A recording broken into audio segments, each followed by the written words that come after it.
오늘 베드로 후서 1장에서 1장 4절에서 7절까지 말씀.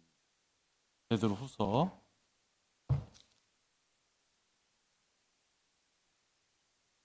1장 4절에서부터 7절까지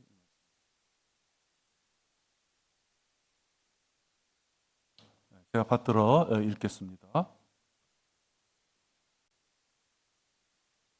이로써 우리에게 지극히 크고 귀한 약속들을 주심은 너희로 하여금 이 약속들을 통하여서 정욕으로 인해 세상에 있게 된 타락을 피하여 하나님의 본성에 동참하는 자가 되게 하려 하십니다.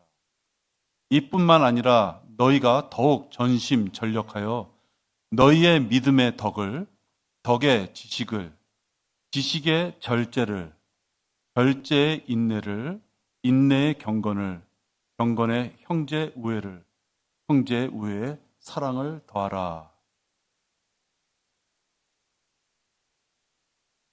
이 4절의 이 말씀은 하나님께서 우리에게 이렇게 값진 말씀을 주시는 것은 약속이라고 표현되어 있죠. 이 말씀이 약속인데 무엇인가 말씀을 지켰을 때 하나님께서 우리에게 준비하신 것이 있구나라는 걸 알 수 있어요. 약속을 주심은 그 다음에 이어지는 것은 뭐예요? 마지막에 하나님의 본성에 동참하는 자가 되게 하려. 하나님은 거룩하신 분입니다. 이게 하나님의 본성이셔요. 인간은 아담 이후에 영이 죽어서 태어나서 비록 거듭났다 할지라도 육신의 껍데기를 벗기 전까지는 더러운 육신이 지배하는 곳에서 그 겉옷을 입고 살아야 되는 것이에요. 죽기 전까지는 도저히 해명할 길이 없어요. 죽기 전까지는 이 육신의 더러운 껍데기 속에서 괴롭지만 살아가야 하는 우리들, 그렇기 때문에 갈등 속에서 고민할 수밖에 없는 우리들, 이 우리들을 하나님의 본성, 그 거룩하심에 동참, 가까이 가게끔 할 수 있는 그 원동력이 뭐냐? 하나님의 귀한 약속, 말씀이다 하는 것입니다. 그게 오늘 베드로서 1장 4절에 그러시면서 우리 보고 하는 말씀은 5절, 6절, 7절을 주시는 거예요. 하나님처럼 완전 무결한 그런 거룩함, 어느 장소에도 흐리낌 없이 왕래할 수 있는 그런 신체적인 조건, 그런 것이 아니라 너희들이 육신의 껍데기를 입고 있는 동안 5절, 6절, 7절을 행하라 이렇게 말씀하십니다. 구원받았다고 해서 5절, 6절, 7절이 다 완비된 우리가 되는 것이 아니라 뭔가 부족하기에 5절과 6절과 7절을 주시면서 이렇게 바뀌어가서 하나님께서 기뻐하시는 그 본성에 점점 다가와라 기다려주신다는 말씀이에요. 그게 지금 4절, 5절, 6절, 7절의 말씀입니다. 오늘 설교 제목은 당신의 평판은 무엇인가? 제목을 정하려니까 이렇게 정했어요. 그냥 직설적인 표현은 당신은 어떻게 평가받고 있습니까?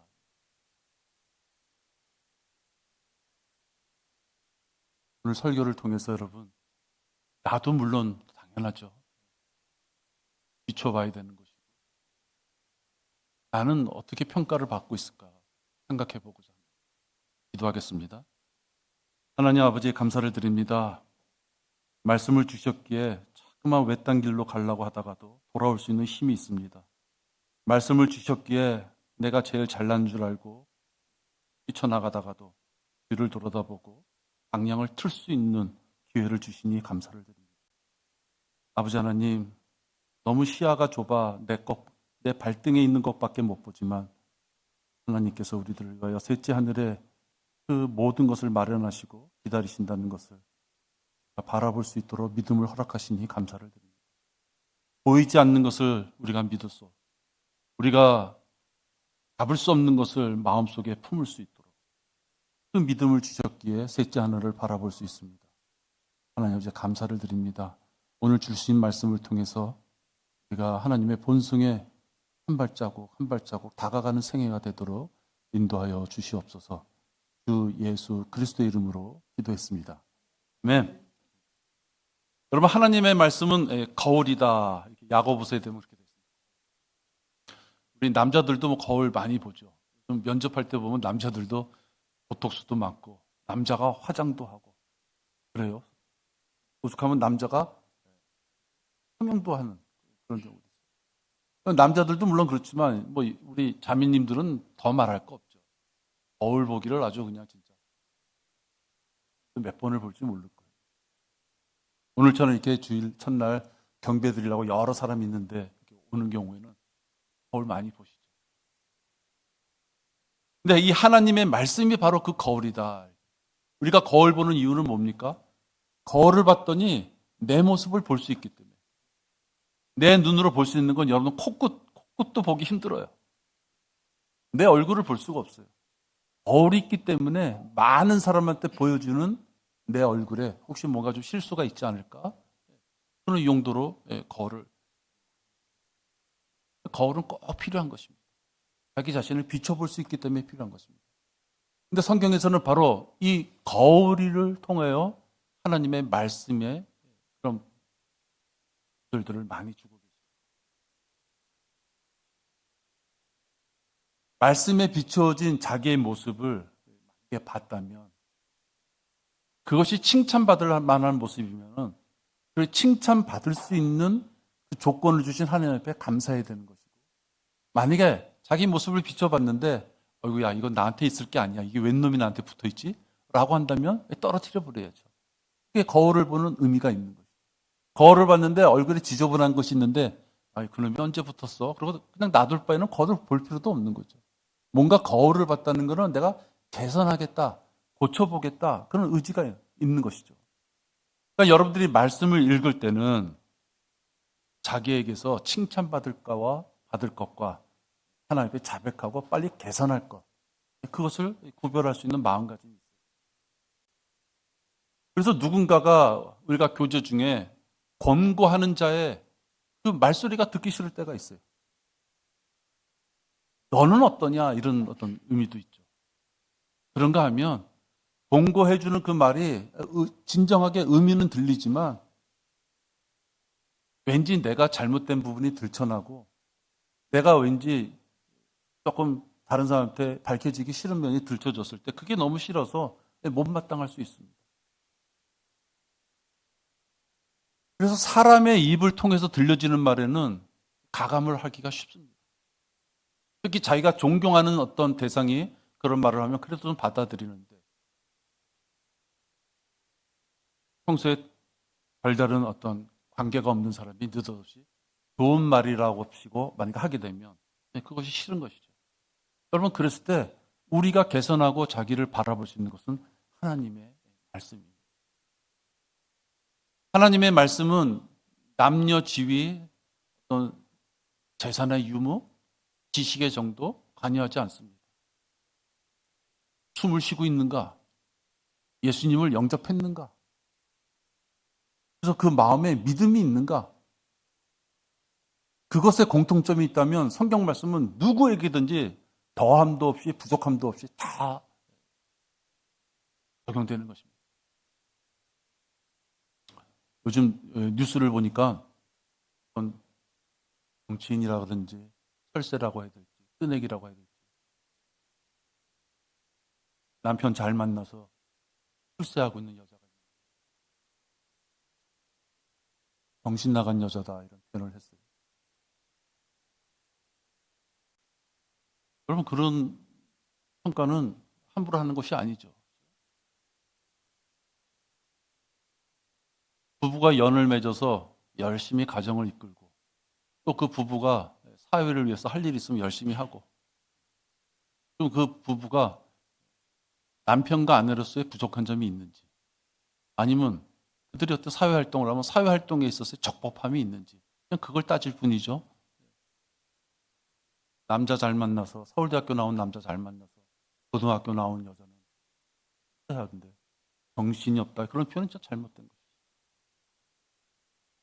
그러니까 우리가 세상에서 사람을 평가하는 그 정도밖에 안 되는 거예요.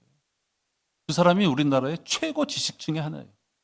서울대학교 나오고 수많은 책을 쓰고 멍청한 보수주의자들보다는 똑똑하다고 생각하는 그런 무리의 리더라는 사람이 기각한다는 얘기가 고등학교 나온 여자 운운하고 나이 먹은 노인네들 투표하는 거 운운하고 그게 똑똑하다는 사람의 그냥 우리나라 인간적인 지식의 수준인 것이에요. 그런 사람의 입을 통해서 지적을 받을 땐 기분 나쁠지 몰라도 하나님의 말씀은 절대적인 진리인 거예요. 변함이 없어요. 그 사람이 고등학교 나왔던, 중학교 나왔던, 대학교 나왔던, 하버드를 나왔던 상관 안 해요. 성경에 그런 기준은 없어요. 구원받은 자인가? 구원받지 못한 자에게는 너 지옥 가. 구원받은 자에게는 구원받았구나. 이제부터 성장해서 아까 하나님의 본성에 동참할 수 있도록 해라. 성경의 말씀은 그거밖에 없다 하는 거예요.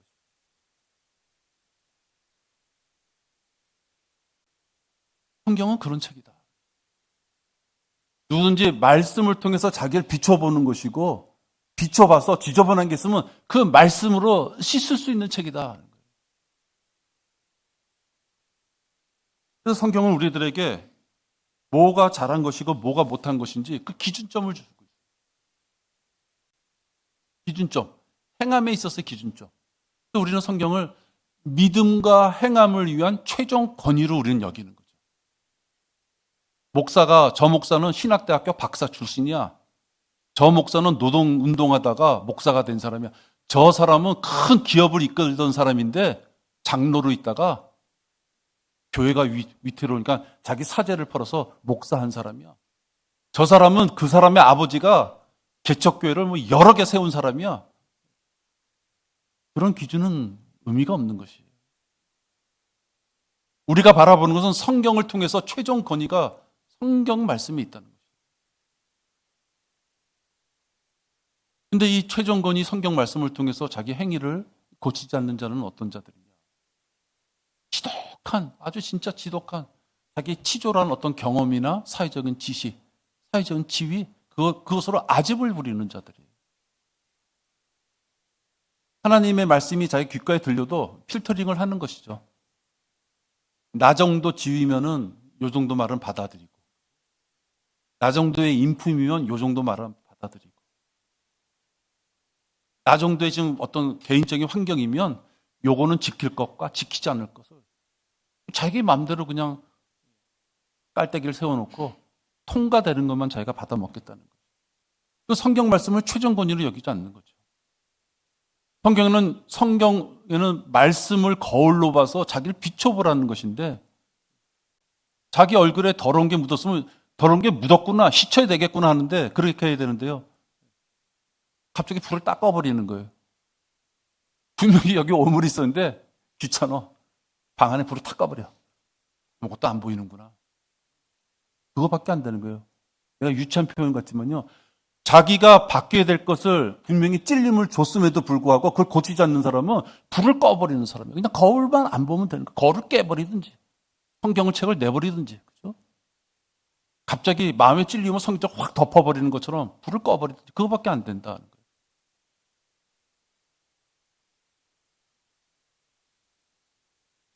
오늘 하나님께서는 본성에 동참하는 자 그러면서 믿음과 가장 시작은 믿음이죠. 믿음이 없는 자에게 지금 주시는 말씀이 아니에요.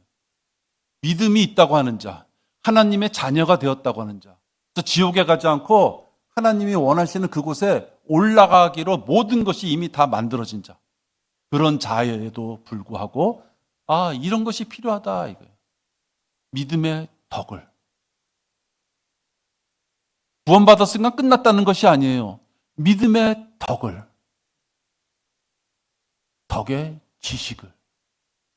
지식의 절제를.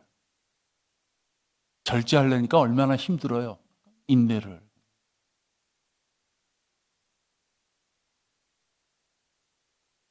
오늘 수많은 목사들이요. 누군가가 구원받아서 그 교회가 크게 부흥했다 그러면요. 그 교회가 어떤 사업을 할지, 사회적으로 세상에 우리 교회가 어떤 것이라는 거 보여주고 싶고, 교회 건물 크기, 그 위세를 자랑하고 싶고, 또 좀 머리 굴리는 목사들은 자기 식구들을 어떻게 좀 덕분에 자식도 취직자리 마련해주고, 자식도 교회에다가 어떻게 한 자리 마련해주고, 그냥 생각하는 게 그 정도예요. 조금 돈 좀 있으면 그 다음에는 교단에 어떻게 하면 좀 진출할까. 스승이 필요한 것이 아니에요. 여러분 부모님이 학교 선생님보다 더 고생하는 게 무슨 이유가 있어요? 선생님보다 지식이 없어서 고생하나요? 아니에요, 여러분. 선생은 진도에 맞춰서 교과 과목 솔직히 던지면 그만인 것이에요. 그래서 배울 놈은 배우고 땡땡이 칠 놈은 땡땡이 치고 그냥 그걸로 끝나는 거예요. 학년 끝나면 끝. 부모는 뭐예요? 던져줬으면 그것을 제대로 받아 먹어서 알았는지 몰랐는지 자리에 앉아라, 똑바로 앉아라, 여기까지 풀어라, 왜 못 푸냐. 마음고생 해야 되는 것이 압인 것이에요. 여러분의 교회에 오면 영적인 아비를 만나야 됩니다. 교회 왔는데 스승만 있어. 지식 자랑하는 사람만 있어요. 심하게 얘기하면 유튜브로 그냥 여기저기 그냥 서핑이라 그러나요? 여기저기 다니는 사람하고 차이가 없는 거예요. 그렇게. 누군가가 내가 영적으로 미흡했을 때 그렇게 하면 안 됩니다. 그렇게 하면 안 돼. 라고 욕을 먹을 망정 찔러주는 사람이 있기에 그 교회 지역에 나가는 의미가 있는 거죠. 듣기 싫죠? 듣기 싫어요. 칭찬하는 것도 듣기 싫은데 그렇지 않아서 좀 찝찝해 죽겠는데 목사가 톡 튀어나와가지고 그건 잘못된 것 같습니다. 그러면 그 누가 듣기 좋아요? 그러나 그 역할을 하지 않는 목사라면 그 목사는 가짜 목사인 거예요. 지식을 팔아먹는 목사예요. 목사가 신학대학 뭐 박사가 뭐고 간에 그 사람은 지식을 팔아먹는 사람이지 그 사람은 아비된 마음으로 자기 양들을 다스리는 게 아니다. 우리 그리스도의 성품이라는 책이 있죠. 여러분 거기에 그리스도인이라면 그래도 이런 것들을 갖춰야 된다라는 의미로서 주제가 있어요. 제가 좀 빨리 읽어볼게요. 들어보세요. 거기 나온 주제예요. 책임감, 과단성, 결심, 쓰임받는 자세, 신뢰성, 일관성, 신실함, 충성심, 담대함, 유연성, 인내심, 절제, 믿음, 정직, 거룩함, 겸손, 온유, 친절, 관대함, 사랑. 구원받았으면 다 끝난 줄 알았는데 나는 구원받아서 이제 하나님의 자녀가 됐으면 하늘나라 가니까 다 끝난 줄 알았는데 성경을 통해서 이 지금 제가 말한 이 주제들이 성경에 있기 때문에 주제가 나오는 거예요. 여기 지금 마법을 배우라는 말 없잖아요. 성경에 그리스도인이라면 이렇게 살아야 됩니다 하고 주제가 구절이 나와 있기 때문에 이런 주제로서 책이 나오고 설교가 되는 거죠.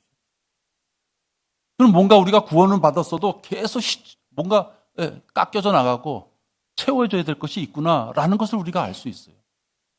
여러분들이 그 길을 가든 안 가든 상관없이 그것이 있다 하는 것이에요. 외면하면 안 되는 것이에요. 이런 것들이 없다고, 누가 책임감이 없다고, 누가 유연성이 없다고 그들이 구원을 상실했다라는 것은 아니죠. 절대로 아닙니다, 여러분. 또 그렇게 오해하시면 안 되죠. 그렇게 오해하실 분이 없겠지만 유튜브를 통해서 혹시 설교를 들으시는 분 중에 그러면 그 사람은 종교적인 행위가 일관성, 신뢰성이 없어요. 그러면 그 사람은 구원 못 받은 사람이겠고 그렇게 생각하실까 봐 드리는 말씀입니다. 구원은 상실하지 않겠지만 개선되지 못하고 그것이 악취로 혹시 핏각으로 사신 이 교회에 계속 풍긴다면 교회가 분리되는 현상까지도 불씨가 될 수 있다 하는 것이에요. 쓰임받는 자세가 나빠요. 일을 하겠다는데 성실하지가 않아. 그 교회에서는 그 사람이 일을 하길 바라고 또 다른 사람은 다른 사역을 하는데 그 사람이 그 사역의 부분에서 펑크를 내요. 일을 하다 보면 펑크 날 수 있지만 제가 말하는 것은 신실함이 없었을 때 얘기하는 것이에요. 그러면 안 되는 거죠. 저는 오늘 덕에 대해서 말씀하고 싶어요. 덕과 인내에 대해서. 당신은 어떤 평가를 받습니까? 했을 때 당신은 당신의 덕에 대해서 어떻게 평가를 받습니까? 당신은 당신의 인내에 대해서 어떻게 평가를 받습니까?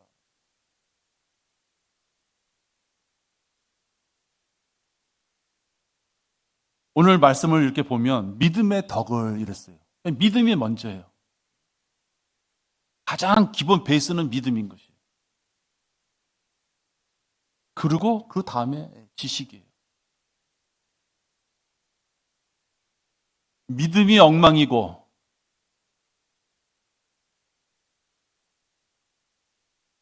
덕이 없는 자에게 지식이 채워주면 무슨 의미가 있어요? 우리 그런 건 많이 봐요. 그죠? 우리 일반 제도권교에서도 그런 건 많이 봐요. 하나님이 원하시는 성경적 구원론에 의해서 오직 구원, 행위가 따라가지 않는 오직 구원에 의해서 구원도 받지 못했음에도 불구하고 그들이 말하는 교리에 따라서 자기가 믿음이 있는 줄, 즉 구원이 받은 줄 알고 있는 자가 우리가 보기엔 가짜지만 어쨌든 그들은 그들 스스로가 믿음이 있다고 생각해요.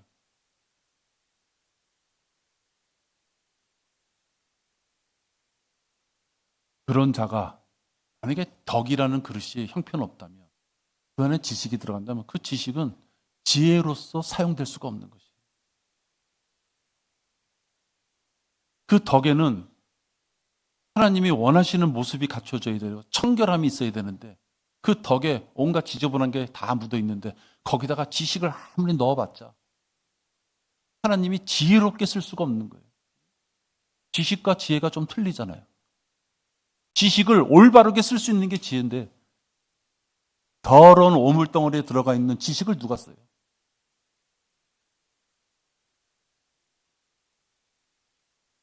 개인적인 욕구를 중시하죠. 요즘은 단체, 어떤 집합적인 개념보다는 개인적인 어떤 욕구를 충족하는 것을 되려 아름다움으로 여겨요.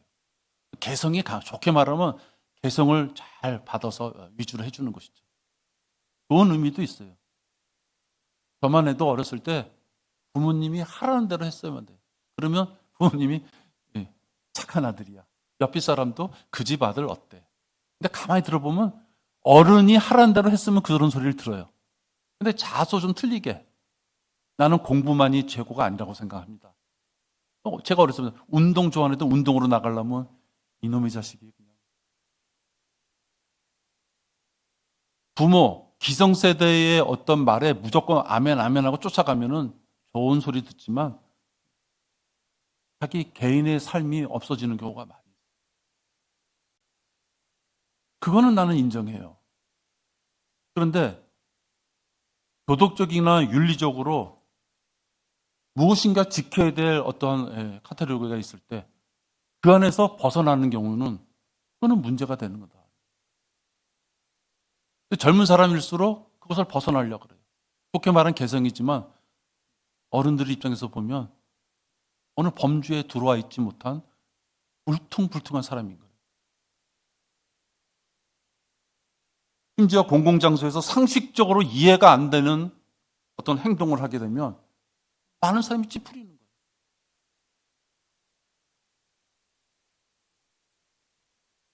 그건 당연한 것이라고. 절제력을 잃어버린 아주 추한 모습이다 하는 거예요. 덕이라는 것은 교양이나 수양, 어떤 학습을 통해서 자기 몸에는 불편하지만 어떤 질서나 조직을 위해서 하나의 예절을 맞춰가는 걸 얘기해요. 자기 혼자 살면 덕이고 뭐고 필요 없어요. 자기 혼자 산다면 거울이 필요할 수도 없을 수 있어요. 사실은. 그래서 덕이 있다는 사람은요, 바른 태도로 바른 길을 향해서 이렇게 걸어가는 걸 얘기해요. 또 덕이 있는 사람은 질서와 품위를 지켜가는 거죠.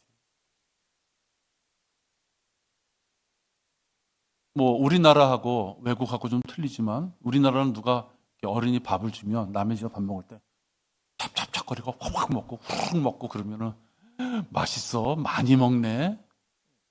이게 약간 우리 동양적인 사고죠.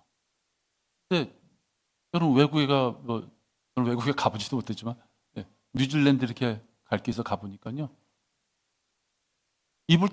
뭘 떠서 입에 넣잖아요. 그럼 이를 볼 수가 없어요. 이러고 먹는 거예요. 우리는 팍팍팍 저리고 먹는데. 그러면 이 나라에선 이렇고 저 나라에선 저런데 왜 자기 편한 대로 먹으면 되지? 왜 먹는 것 같고 그러냐? 그죠? 예절이라는 게 있기 때문에 그러는 거예요. 나는 찹찹찹 먹고 싶어도 조용한 데서 다들 조용히 먹으면서 대화하는. 찹찹찹 먹으면 여러분 자기가 얘기하는 소리도 잘 못 들려요. 그죠? 예. 못 듣는다고요. 여러분들 뷔페 같은 데 가서 식사하면서 누구 얘기하려면 고래고래 소리 질러야 되잖아요. 조용한 데 가서 조용히 먹어보세요. 조용히 얘기해도 된다고요. 예절이라는 것 때문에 그걸 갖춰주는 것이에요. 그래서 덕이 있는 사람은 행실이 올바라요. 어떤 조직 내에서 행실이 올바른 걸 얘기해요. 행실이 올바르지 않은데 덕이 있다는 표현하지 않아요. 그리고 성경에서는 이 바른 인품, 이 덕을 가진 자들을 통해서 좋은 평판을 받는다 이렇게 얘기하는 거예요. 평판을. 내가 죄인이어서 이제 지옥에 갈 자인데 하나님 앞에 이렇게 은혜를 받아서 구원받았어요. 그러면 됐지. 내가 구원받고 하나님의 자녀가 되는데 또 인간인 지체들한테를 통해서 뭔가 평가를 받으라고 한다 이 말이에요. 우리가 하나님보다 더 위대합니까? 우리가 하나님보다 더 무엇인가 판단할 수 있는 어떤 가치 기준이 있나요?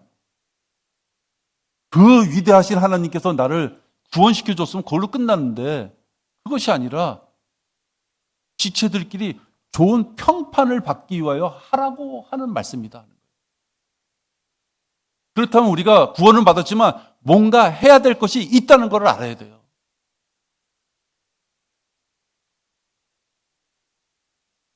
당연한 말이지만 올바른 덕을 행하는 자들한테는 미덕이다 이렇게 표현해요. 미덕. 그 반대의 개념은 악덕이에요. 아무것도 없다. 그 사람은 죽은 시체처럼 다니는 거죠. 그 사람은 죽은 시체예요. 미덕도 없고 악덕도 없으면 죽은 시체라고 해요. 뭔가 하지 않는 거예요. 그러면 사람은 뭔가 악덕과 미덕 사이에 둘 중에 하나 평가를 받는 것이에요. 여러분은 어떤 덕으로 평가를 받느냐 하는 것이에요. 누가 날 보면 미덕으로 생각해서 내 곁에 자꾸만 오고 싶고 나랑 잠깐만 대화하고 싶은 내가 그런 자인가? 아니면 나를 피하고 싶은 자인가?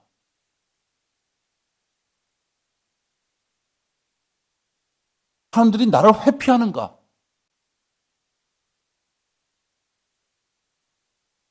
빌립보서 4장 8절에는 미덕을 행하여 좋은 평판을 얻으라고 권고하고 있어요. 이 평판은 돈으로나 그 어떤 것으로 살 수가 없어요.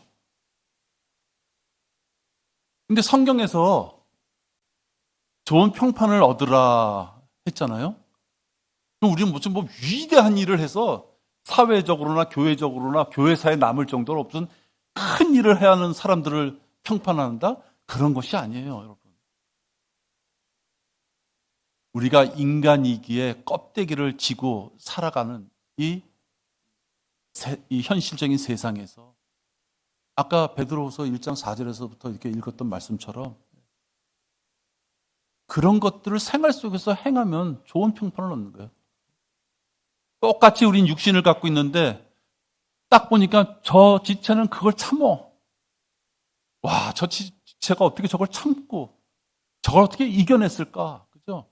그 지체가 위대하게 성경을 번역하고, 예? 어떤 사람을 그냥 막 쓰러졌던 사람을, 낙담했던 사람을 그냥 뿔뚝뿔뚝 세우고 그런 평판 정도가 아니라는 거예요. 똑같은 육신을 입고 우린 다 힘들고 어려운데 그가, 예, 믿음을 갖고 덕을 갖고 지식을 갖고 절제를 갖고 인내를 갖고 그가 내가 하지 못한 것을 해나갈 때 좋은 평판을 주는 거예요. 이 돈으로 살 수 없는 것이라고요. 무엇으로도 그냥 낼름 사서 나한테 장착할 수 있는 것이 아닌 것이에요. 그 사람의 행실이 있어야 돼요.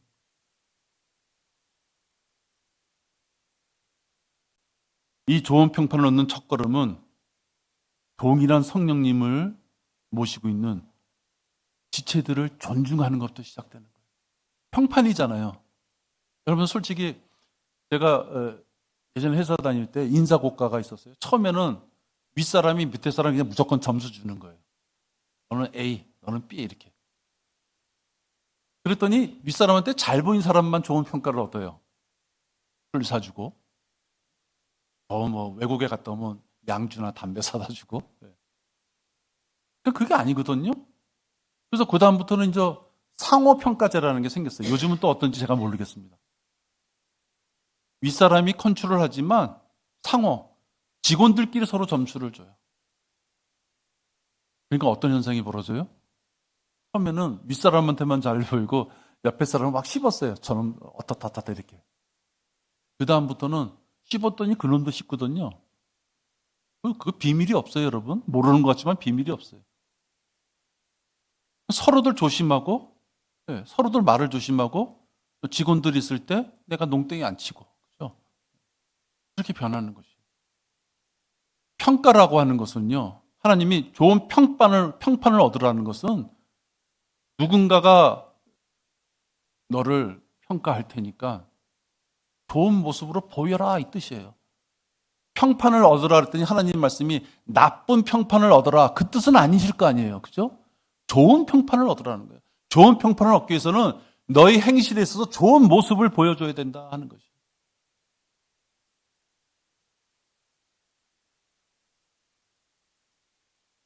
지체들 간에 내가 좋은 평판을 얻었다 하면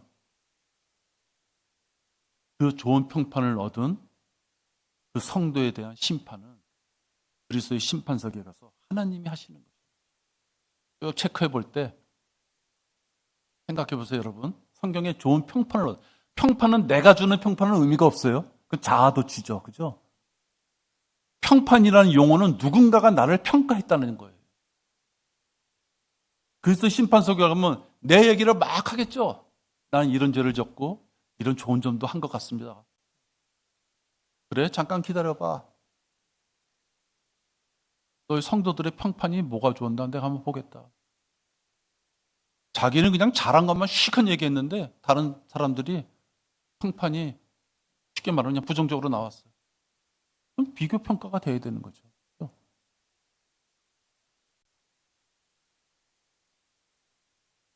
하나님의 평가는 우리 지체들이 만들어주는 자료도 있다. 왜? 좋은 평판을 이루라 하셨기 때문에. 그 결과를 보시겠다는 것이 아니에요. 좋은 평판을 이루라 했는데 대차반이 평판을 이뤘어. 근데도 그냥 그걸 자료를 보지 않아. 그 무슨 의미가 있어요? 좋은 평판을 이루라는 것은 어떻게 평가를 받았는지를 참고하시겠다는 내용 아니에요? 그러니까 그리스도 심판석에 가서 수치를 당하지 않으려면 그 평판은 언제 만들어지느냐? 여러분이 죽을 때까지. 혹시 예수님이 오실 때까지 이 땅에서 벌떡벌떡 숨 쉴 때 여러분이 만드는 거예요. 평판은 지금 준비해야 되는 거죠. 이 평판에 대한 이 장소는 이 지옥교에서 해야 돼요. 여러분이 말씀을 공부하고 배운 것, 혹시 말씀 속에 나 이대로 살아야 되겠다 하는 것, 여러분 성북구청에 가서 그거 하시겠어요? 도봉구청에 가서 하시겠어요? 여러분 직장에 가서 그거 얼마나 하시겠어요? 하나님이 마련해 주신 이 무리가 있는 이 지옥교회 내에서 좋은 평가를 받아야 되는 거죠. 누군가가 여러분이 좋은 평가를 받기 위한 점수를 줄 사람이 있다면 바로 우리들끼리 줘야 되는 것이다 하는 것이에요. 점수 줄 사람한테 함부로 하면 안 되는 것이에요. 심사위원한테, 면접자한테 얼마나 다소곳이 가서 얘기해요. 몇 번 면접 통근창입니다. 얼마나 세상 착한 사람인 것처럼 면접 보는 그 심사관 앞에서 다소곳해요. 여러분을 평가할 사람들이 우리다 이거예요. 함부로 하면 안 되는 거예요. 까불면 안 되는 것이에요. 하나님 앞에 들려질 평가가 바로 우리 옆에 있는 우리 지체들이 평가가 올라간다는 거죠.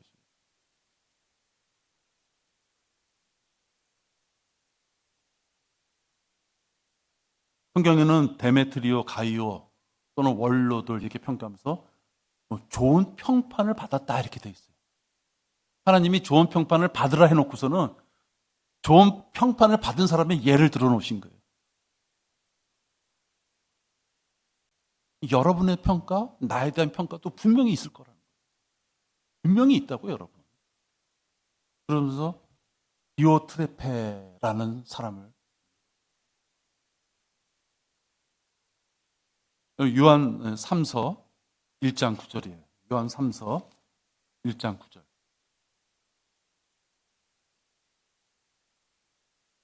나쁜 평판으로 이 성경책이 필요 없게 된 그 시점까지는 계속 디오트레페는 나쁜 평판을 받은 사람으로서 남을 거예요. 여러분, 우리가 심판받을 때 생명책도 있고 우리들의 행위가 적혀져 있는 책도 있자 그러잖아요. 여러분 만약에 공상으로만 느껴지세요? 아, 진짜 그런 책이 있을까? 여러분 이 성경 말씀을 보세요. 구약에서부터 지금까지 우리 발음하기도 힘든 그 수많은 지명과 수많은 사람의 이름이 적혀 있고 그들이 무슨 일을 행했는지가 다 나와 있잖아요. 그죠? 우리들에 대한 평가도 그런 것이에요. 송구창, 너 아비된 목자라고 해서 세워놨더니 너 기껏해서 스승짓만 하고 왔구나. 대접만 받으려고 왔구나. 그거 하고. 네가 양들을 위해서 진짜 눈물 흘렸구나. 그 소리하고. 무슨 소리를 들어야 되겠냐고요, 우리 하나님 앞에.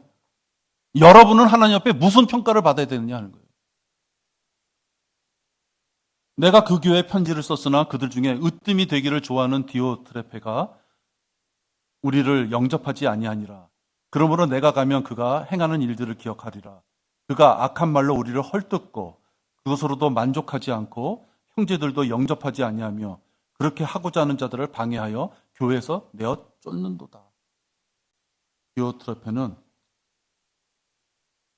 으뜸이 되고 하는 자다. 여기 많은 것이 함축되어 있는 거예요. 남을 존중하지 않는 거예요. 내가 최고라는 거예요. 내 멋대로 살겠다는 것이에요. 내 입맛대로 하고자 하는 자예요. 내가 하고 싶어도 이렇게 봤을 때 그것이 아닌 것이죠. 그는 악한 말을 썼다고 되어 있어요. 헐뜯었다고 되어 있어요. 불만으로 지체를 선하게 대하지 않았다고 되어 있어요. 오히려 적반하장으로 바른 생활하는 자들을 뒤에서부터 걸림이 되는 짓을 해요.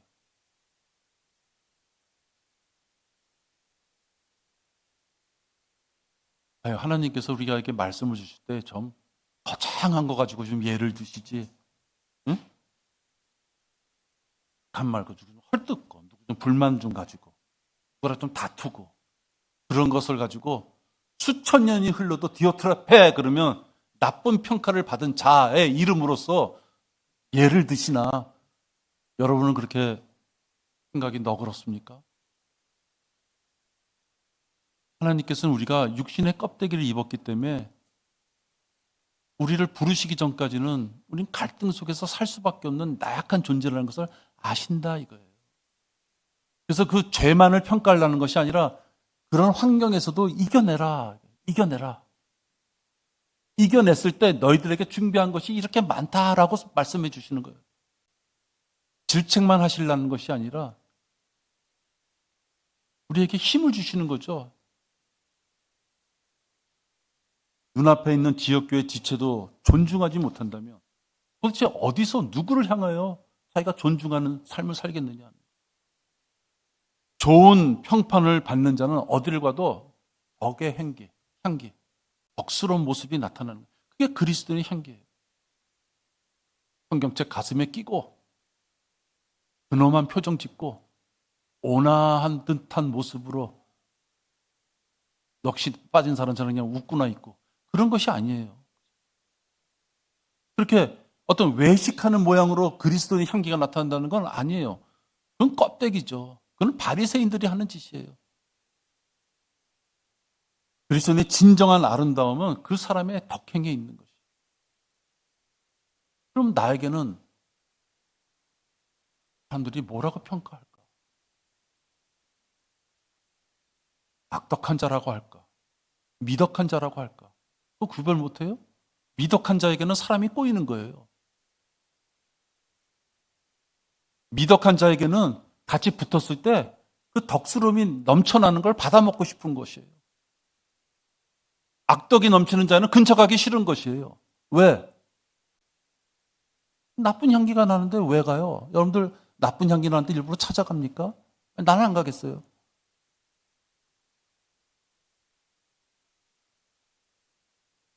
그리스도의 향기, 그 미덕은 새치 혀에서 시작되는 거예요.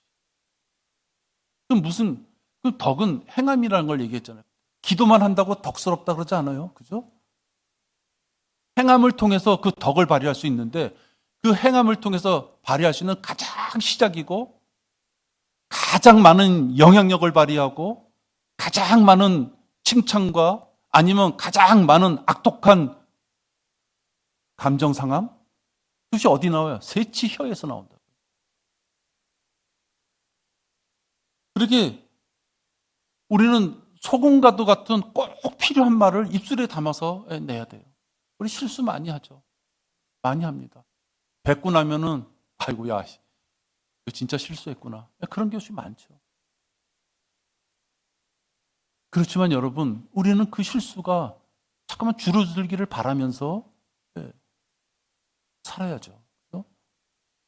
어차피 고치지 못할 거 그냥 그것이 아니라 너희의 말이 항상 은혜와 더불어 있게 하고 소금으로 맛을 내듯 하라. 이는 각 사람에게 어떻게 대답해야 하는가를 알게 하려는 것이라. 소금으로 맛을 내는 거. 여러분들 자매님들 음식할 때 아무리 뭐 모든 재료가 다 들어가도 맛을 못 묻히면은 그렇게 맛이 없어 그러다. 그냥 소금 하나만 딱 집어넣으면 맛이 확 살아나잖아요. 무슨 말을 해야 되는지를 알게 해주신다 이거예요.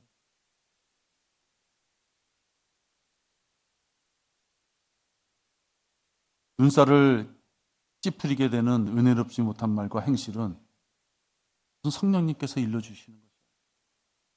내 옆에 지체 안에도 성령님이 임재하시는데 성령님께서 자기 몸에다 대고 독한 말 하겠어요? 악한 말 하겠어요? 예절 없는 말 하겠어요? 성령님이 일러주시는 것이 아니라고요. 그건 악령이라고요.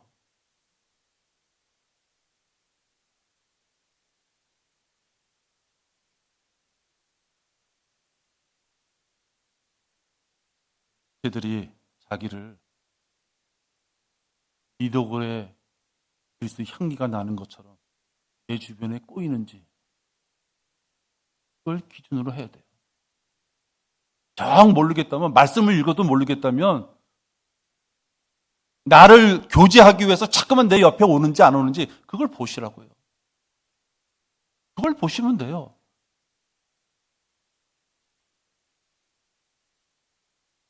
또 하나 그리스도인이 자기 평가를 받을 때 인내가 있는지를 봐야 돼요.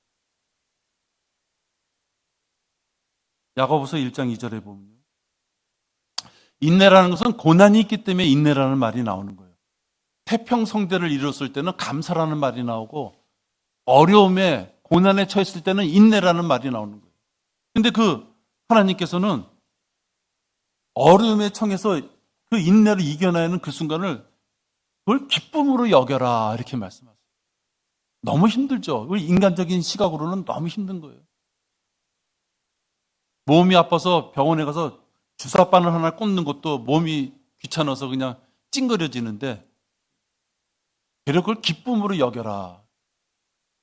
나의 형제들아 너희가 여러 가지 시험에 빠질 때면 그것을 모두 기쁨으로 여기라. 이는 너희 믿음의 시련이 인내를 만들어내는 줄을 너희가 알미라. 그러나 인내를 온전히 이루라. 이는 너희가 온전하고 잘 갖추어져 아무것도 부족함이 없게 하려 합니다. 여러분들 건강을 위해서 운동하는 사람들 있죠. 하루 종일 텔레비 보고 하루 종일 편한 소파에 앉아서 먹을 거 먹고 그럼 얼마나 좋아요. 근데 그 사람들이 운동한다고요. 싸질머지고 등산도 가고 철봉에도 매달리고. 왜 그렇게 합니까? 그래야지 몸이 길게 봤을 때.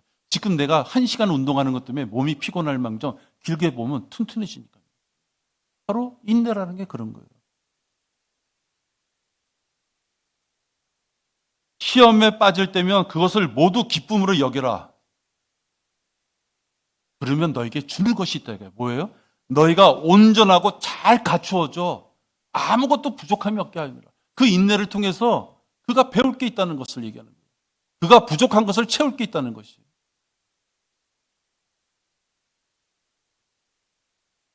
고난은 인내를 갖추게 할 수 있는 황금의 시간대예요. 황금의 시간대.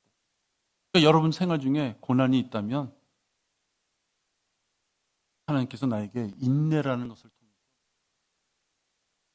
통해 잘하고 못한 점들을 이렇게 다듬어 주시는구나. 인내는 그 기쁨이 있는 것이에요.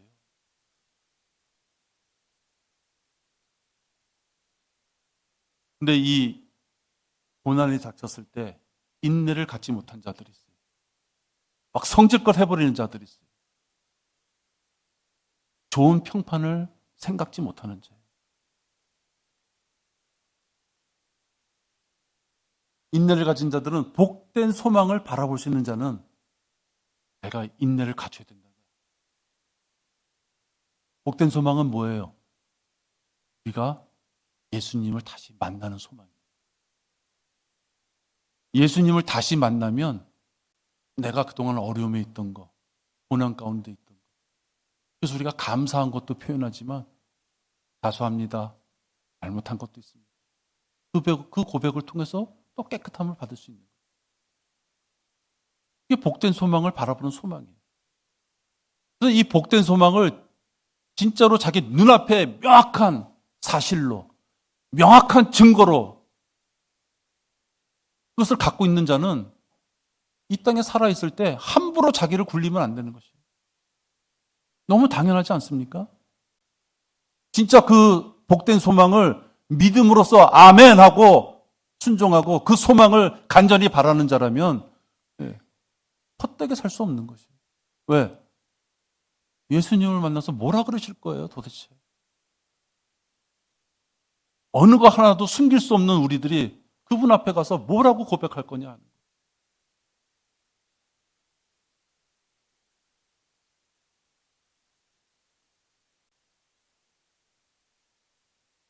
바울이 자기 사랑하는 디도를 훈련시킬 때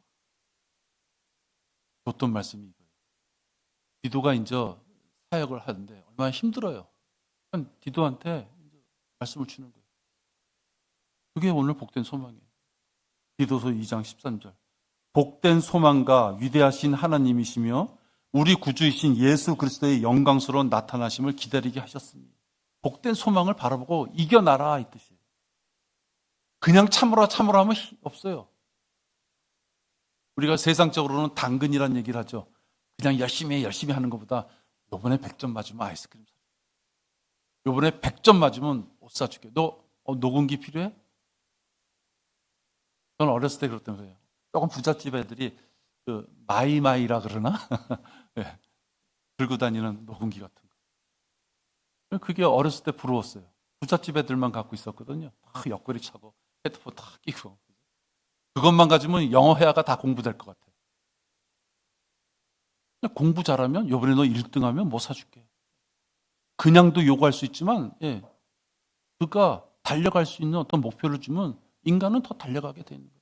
그러니까 하나님도 우리를 너무 잘하시기 때문에 끝까지 경주하여서 완주하는 자에게 1등하는 자에게 상과 유업을 준비하시겠다 말씀하십니다.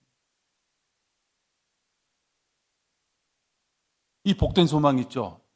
예수님이 다시 우리를 부르시는 그 복된 소망, 그분을 다시 만날 수 있는 이 복된 소망은 구원받은 사람들 입 쫙 벌리고 감나무 밑에서 감 떨어지기 기다리는 것처럼 그런 소망이 아니에요.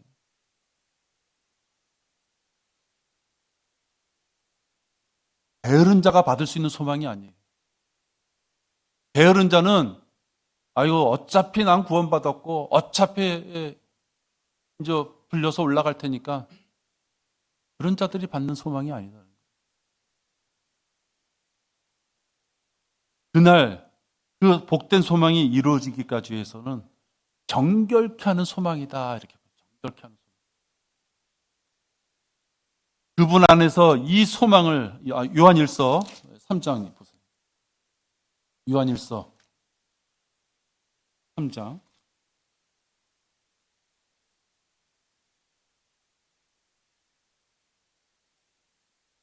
2절서부터 제가 읽겠습니다. 사랑하는 자들아, 이제는 우리가 하나님의 아들들이라. 우리가 어떻게 될 것인지는 아직 나타나지 아니하였으나 그가 나타나시면 우리가 그와 같이 되리라는 것을 아노니 이는 우리가 그대로 그분을 볼 것이기 때문이라. 그럼 이게 무슨 내용인지 너무 잘 아시죠? 보긴 보는데 어떠한 자세로 그분을 기다려야 되는지가 3절에 나와 있는 거예요. 어떠한 자세로 기다려야 되는지. 그분 안에서 이 소망을 가지는 사람은 누구나 그분이 정결하신 것처럼 자신을 정결케 하느니라. 난 더럽게 손에 오물 다 묻히고 예수님 오시면 올라가야지. 그게 아니라는 것이에요, 여러분. 신부가 결혼식을 위하여 얼마나 살도 빼고 얼굴에 마사지도 하고 이왕이면 최고의 결혼식에 제일 예쁜 모습으로 그 결혼식을 맞이하고 싶은 거예요. 그게 정상적인 사람 아닙니까?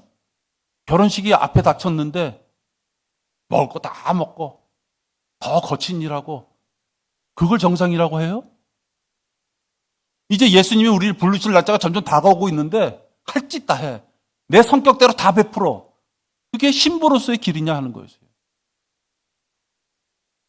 그런 모습이 우리를 평가할 그분을 만날 자세냐 하는 것이에요. 나는 아니라고 생각돼요. 보세요. 복된 소망, 그분을 만날 자들은 우리를 만나신 분이 정결하신 분이에요. 냄새가 하나도 없으신 분이라고요. 그 냄새가 하나도 없으신 분한테 나갈 때 오물 자꾸 묻혀가지고 나가겠느냐 하는 거예요. 천년왕국이 이루어지기 전에 뭐가 이루어져요? 대환란이 이루어지는 거예요. 유대인의 민족, 팔레스타인 언약에 의해서 그들을 가나안 땅에 데려 들어가서 천년왕국이 시작돼야 되는데 그들 중에 더러운 놈이 있으면 안 되는 거예요. 그죠? 정결케 하는 거예요. 정결케. 예수님이 초림 때 오셨을 때 침례인 요한이 요한의 침례를 행하잖아요. 왕의 대로를 미리 준비하는 거예요. 비록 그들이 예수님을 배반하고 엉뚱한 짓을 했지만 혹시 그들이 초림 예수님을 왕으로서 맞이했다면 침례인 요한은 그 길을 닦는 사람이에요. 뭔가 하나님 앞에 가기 전에는 깨끗함이 있어야 되는 거예요. 새 땅, 새 하늘, 새 예루살렘이 시작되는 영원 세계가 시작되기 전에 뭐가 있어요? 백보자 심판이. 깨끗해져야 되는 거예요. 그분 앞에 갈 때는 어느 더러운 흔적 갖고 갈 수가 없는 거예요. 여러분도 지식이 있잖아요. 다 알잖아요. 오늘 이 말씀에도 보면은 그분이 정결하신 것처럼 자신도 정결케 하면서 그 소망을 바라보라는 거예요. 게을러 터지고 자기 육신적인 모습 다 나타내면서 나도 어차피 구원받았으니까 그게 아니라는 거예요.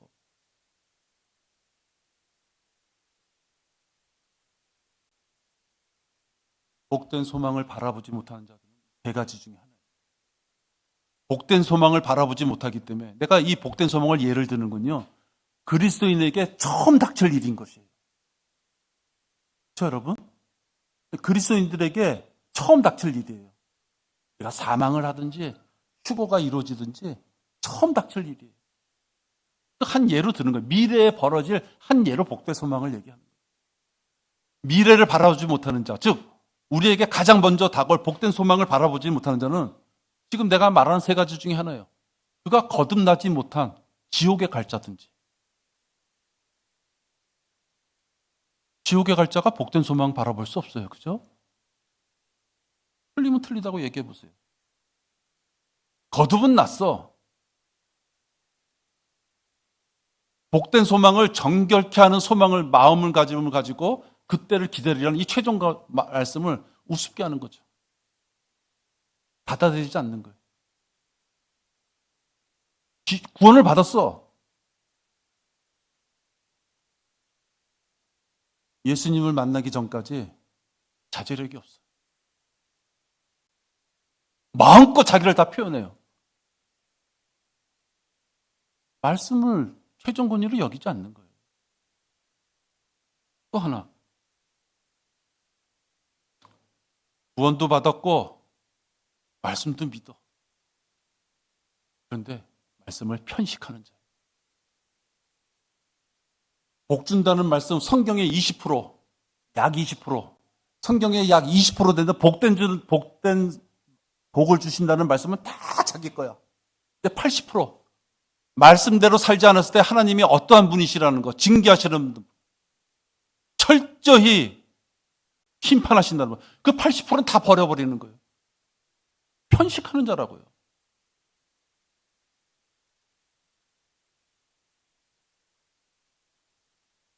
이 셋 중 어디에 속했던 그 사람은 복된 소망, 미래에 하나님께서 우리를 준비한 그 복된 소망을 사모하는 소망으로 기다리지 못하는 거예요. 진짜 그 복된 소망, 예수님이 나를 만나시고 내가 그래서 심판석에 올라가고 나를 심판하실 것이고 나랑 같이 세마포 옷을 입혀서 결혼하실 분을 내가 명확하게 믿음의 구절로 자기가 받아들였다면 자기의 미덕이 아니라 악덕으로 보여줄 수 있는 건 버려야 되는 것이에요. 거기에 인내가 필요한 것이에요.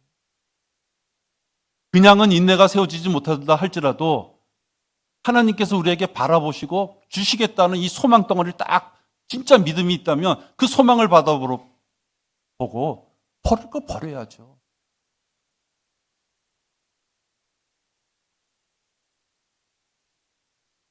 형제들아, 주께서 오실 때까지 인내하라.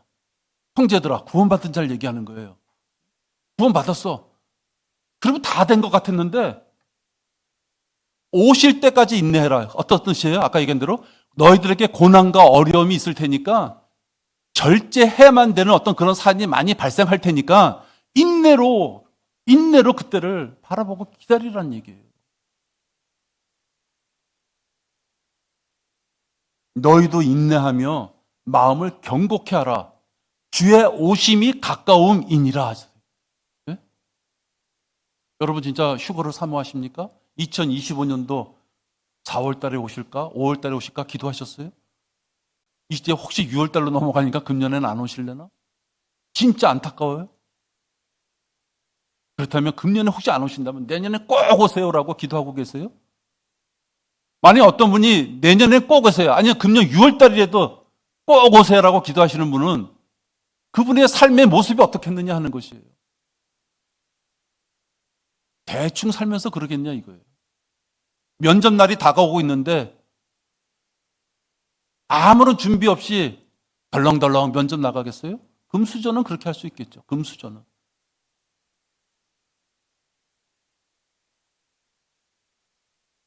너희도 인내하며 마음을 경고케 하라. 주의 오심이 가까움이니라. 뭔가 준비하라는 것이에요. 내가 버릴 거와 챙길 거. 우리 503장 좋아하시잖아요, 여러분. 또 503장에 대한 마지막 구절에 보면 잊어버렸다. 503장 마지막 구절이면 이 땅의 물건 다 필요 없다는 구절 나와요. 그거 보면은 나는 버릴 것도 별로 없는 자지만은 예? 얼마나 위로가 되는지 몰라요. 여행 떠날 때마다 그 무거운 짐 내게 큰 부담 주었지만 그때 이 세상 물건 필요 없겠네. 나의 마지막 여행할 때. 여러분 하나님 말씀의 거울에 비춰봤을 때 자기가 부족한 것이 있구나. 그럼 하나님 보시기에 합당하지 않은 거 있으면 그냥 버리세요. 버리시면 된다고요. 누가 버려주지 않는다고요. 세상 바빠요. 자기가 버려야 되는 것이에요.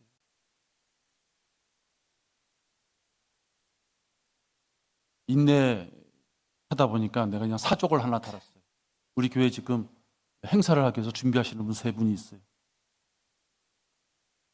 서로 같은 생각이라고 나 분명히 생각이 돼요. 서로 같은 생각인데 방법이 틀릴 수 있어요. 그때 진짜 인내가 필요해. 잘라버리고 또 남의 말에 귀 들고 귀 기울이고.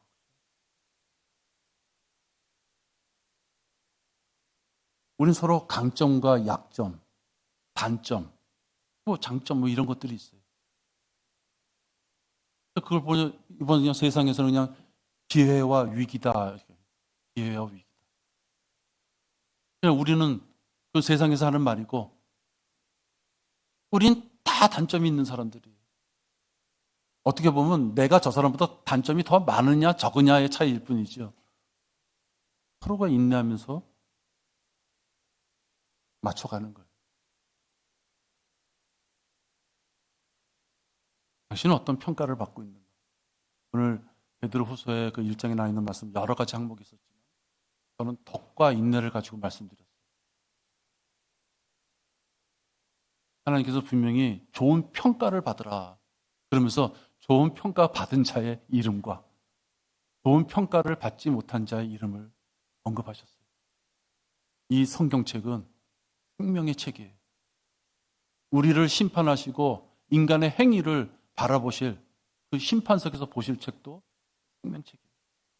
이걸 볼 때 우리가 행한 것들을 우리 이름을 다 기억하시면서 해놓으셨구나.